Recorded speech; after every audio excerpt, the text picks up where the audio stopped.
Be not continually the hero of your own story, and on the other hand, do not leave your story without a hero. Ships that pass in the night and speak each other in passing, only a signal show and a distant voice in the darkness. So on the ocean of life we pass and speak one another, only a look and a voice, then darkness again, and a silence. And what recalled the poem? I was thinking of the people whom we meet, and who speak us in passing, people whom we may never meet again, but whom we never can forget. That intangible something which makes us wish to become more closely associated with our new-made acquaintance. What is it? It is indefinable.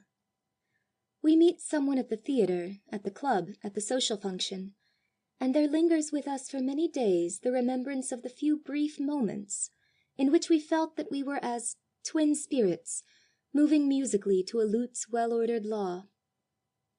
Strange as it may seem, we live in a world of people, people to the right of us, people to the left of us, everywhere about us, and only here and there a kindred spirit, in whose moral and mental atmosphere we bask, as in the rays of sunshine.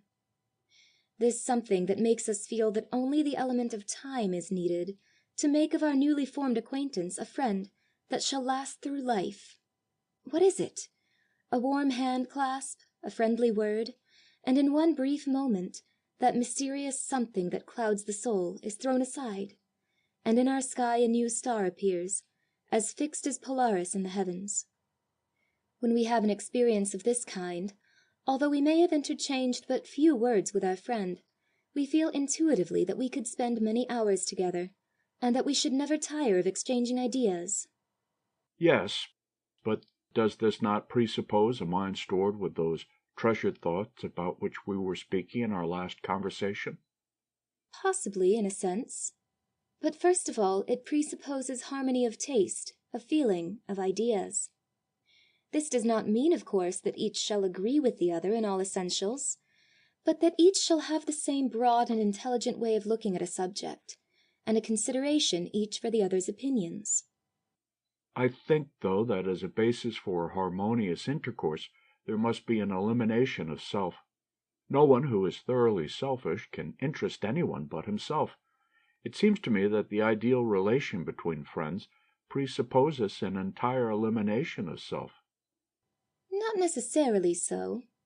One of the most tiresome persons that I know is a gentleman who never refers to himself, to his aspirations, or to his plans, and for this reason he fails entirely to awaken in his listener any interest in his personality whatsoever.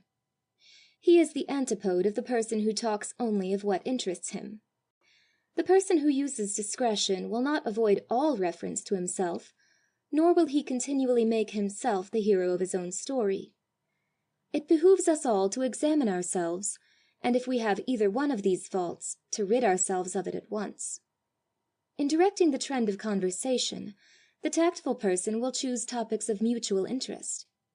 People are interesting, not in proportion as they recount their personal experiences, but as they evince a broad, general interest in what concerns others.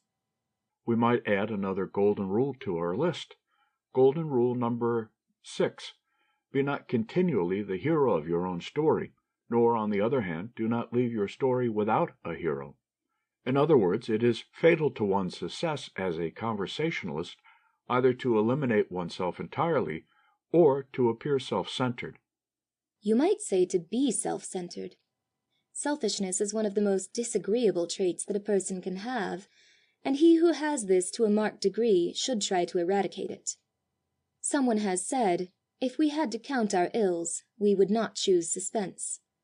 We might add, if we had to choose our faults, we should not choose selfishness. A person may observe all the golden rules that we have enumerated, but if he is at heart a selfish person, his conversation will lack the charm that emanates from the whole-souled individual, whose first thought is to interest and entertain others. Let us cultivate an unselfish spirit, for without this, our words will be but as sounding brass and tinkling cymbals.